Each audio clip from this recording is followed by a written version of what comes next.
my gosh, bro. Hey! Holy shit! Oh, what is going on here? You feel it? Good job! Good job! We Oh! Oh! Why are these major K-pop reactors losing their minds over this dance collab video between Jungkook and Usher? There have been many collaborations with K-pop artists and Western artists, and some of the notable ones were with BTS or with other BTS solo projects like Halsey and Megan Thee Stallion and J. Cole and Coldplay, Charlie Puth, Jack Harlow. The list goes on. But in all of those cases, it's been mostly like a collaboration of singing and performing in a video, but not this dance collaboration. Donna, you and I were both blown away when we first saw the MC Hammer and Psy collaboration at was it the Grammys? I think it was American Music Awards. It was a mashup of Gangnam Style and Too Legit is what it's called. Yeah, Too Legit to Quit. When that video happened, I think I watched it like 20 times in a row immediately, and I just couldn't get enough of it. But it's been a long time since that video till now. And so when I saw this, I was like, uh-oh, what do we got in store for us here? So Donna, what did you think about the way Jungkook and Usher were dancing together in this video? And I think what's so interesting about all this, whether it's the Psy and MC Hammer and the Jungkook Usher, it's like they are dancing with icons that K-pop artists, producers, singer-songwriters have looked up to, choreographers, and then just seeing them dancing together, it's just really mind-blowing.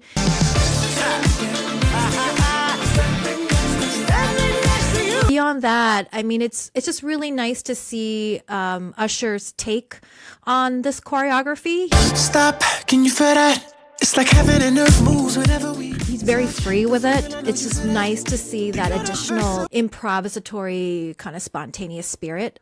Paroma, in regards to like some of the earlier references to R&B and hip hop from like the 70s, 80s, and 90s and aughts, what are some of the things that you see in the video that struck you? For me, what really stood out is that it's like referencing musically so many things from the past, but also Michael Jackson. You can see that in the signature moves, and then the way they're dressed and the jewelry, everything about it. And then Usher's referencing himself. You can see a lot of throwbacks to his own videos, like little bits of U-turn or Pop Your Collar, just his sort of signature moves, which I think would be recognizable to his fans, and obviously the moves that be recognizable of Jungkook. So it's just really that meeting of worlds, which is just a sweet spot, I think, that they've managed to hit just before Jungkook is heading off to the army. What's interesting about where we are right now in K-pop history is that BTS has officially all been conscripted into the military now. The last 4 members just went in last month. Now that we've had a little time to decompress, there's actually an official pause, because during the hiatus and while Jin and J-Hope were in the military, there has been a flurry of solo projects coming at us. It was just like a steady flow, whether it was Jimin, V, Jungkook, or RM, whoever. So there's really been almost a sense of no pause from BTS, but now it's finally feels like we have a little time to like reflect. And they were all flooding the charts, right? They were killing it. And so Donna, I think I read somewhere that like, I think it was 7 or this song reached #1 on the global Billboard 100. Is that right? Yeah, and I think he is like the 3rd Asian artist behind Jimin, who has, topped the charts. Who was the first? Sukiyaki by Sakamoto. That was like in the 60s. I mean, I remember as a kid, not when it came out, but I remember hearing it a lot. Right.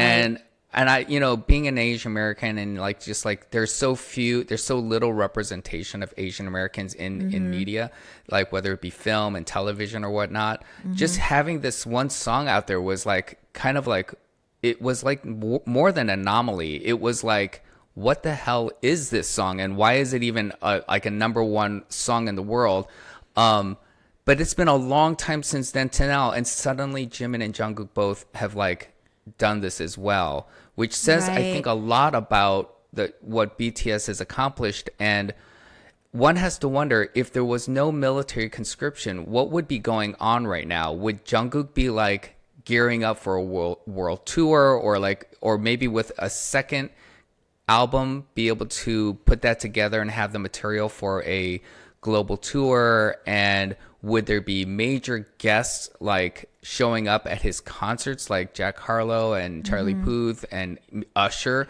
I mean, this kind of stuff, this kind of star power. I mean, I'm a huge football fan, and the Super Bowl's next month, and I don't think Jungkook would have been performing at the Super Bowl this year, but next year, would that been a thing? But I think given the circumstances, it's panned out pretty well. Like I think they've planned it in a way where no one's going to forget. I mean, no one was going to forget anyway, but everyone's kind of hungrily waiting in anticipation for them to now come out of military service, and you know, they've just left enough of a taster for people to basically be ready for him to come and perform in the Super Bowl potentially as soon as he's back. I think a year and a half is going to feel like nothing in this big scheme of things. And I think that that'll be plenty of time to really map out and plan something pretty major. And I think that watching that video with him and Usher heralds this happening in the future. What do you think, Donna? I mean, his album performed incredibly well this year. I mean, it's not just Usher as a collab, right? He had Lotto, he had Jack Harlow, he had some of the biggest names in the business work with him on this. I feel like it's a kind of Harry Styles level album, basically, with so many hits on it. Paroma, the visuals of this video, for me, like when I saw the color scheme, this gold and dark rust colors from the setting of this warehouse, what were some of your thoughts when you saw the visuals? I would be curious to hear some of your thoughts about that. For me, while I was watching it, it was the ensemble of everything. It was the dancing, the music, and the lyrics. They were all sort of coming together in a way that made them quite iconic and sort of speak to each other. So the fact that they're standing next to each other, but they're clearly also standing next to the greats. They're standing the test of time. And the whole color scheme, I mean, in my eyes, because I was very familiar with that album, was very 8701 Usher album, and it was very nice gesture, perhaps bring in those elements to a video that was obviously Jungkook's original song, and to leave space for the two of them to embrace their own dance styles. So to not be completely mirror images of each other, but sort of, you know, give each other the space to have their own creative performances within what was obviously supposed to be a collaboration. Yeah, I mean, there are a few moments in it where Usher seemed to be, I don't want to say freestyling, but I mean, it's clearly choreography that was independent of the original music video. It's just something he brought to this video that was completely his. And that's what he's famous for, of course.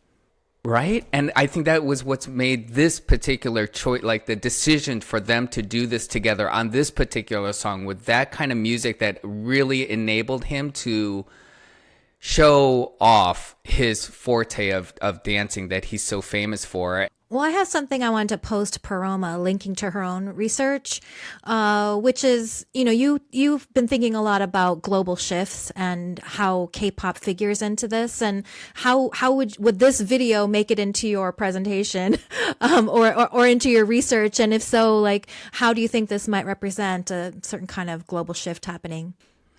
I think that's a great question, and I it's definitely going straight into my research. I think this whole album, actually, because not only is it significant for what it's achieved on the charts, for the sort of imprint it's leaving on everybody's popular imagination, but and for the collabs, as you'd already mentioned and enumerated earlier, but also because it's such a throwback to the 90s. And I think we're living in a generation where now the 90s are just old. They're long ago. And so people are picking up the things that are sort of nostalgic about it and bringing it into the modern day. And it's kind of the perfect example of what I think K-pop has really succeeded in doing, which is taking something that's comfortable and familiar and making it new and making us fall in love with it again while experiencing something completely different. So I think kudos to Jungkook for really perfecting that. I think all all the members of BTS have managed to do that, because they've kind of rolled it out in a way where we're just going to be in the BTS world even while they're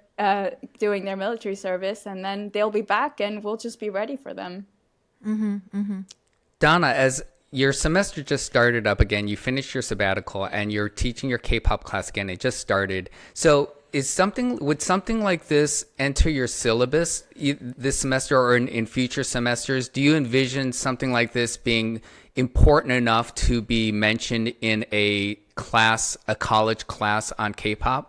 Oh, certainly. Yeah. I mean, there's so many different weeks where this could fit in. But I guess maybe one thing I could say is, I do talk a little bit about citation in the class. And this is a concept that's been developed by Crystal Anderson, who did research on the influence of African-American music, Black music, and K-pop. And she says that K-pop is not necessarily culturally appropriating this music. They're doing an act of citation, because who their influences are so obvious. And I think this is, and it's also they're regarding it, with authority, right? It's a point of authority that they're looking up to. And I think this is just one of those moments. You're like, oh, they're performing next to their citation, their influence. So that's great. I love that. That's a great point, Anna. That's wonderful. I think that's a great note to end our show on. Yeah. And for all of our viewers out there, if you like our videos and if you like what we do, bringing this sort of academic approach to K-pop analysis, please give us a like and subscribe to our channel. We'd love to have you as part of our little family of subscribers. And with that, we'll hope to see you all again next time. And what do we got on the agenda in the future? Something about AI and K-pop. So if you like that topic, stay tuned and be aware. Click that little bell, give the little thumbs up, and whatever else you're going to do for us. I think the button's down there, over there, or up there. Anyway, with that, we're signing off, and adios. And as Sakamoto would say, Donna, what? sayonara? That's right. Perfect. Sayonara. Okay. So glad you got that, Donna. You're like, sayonara. love.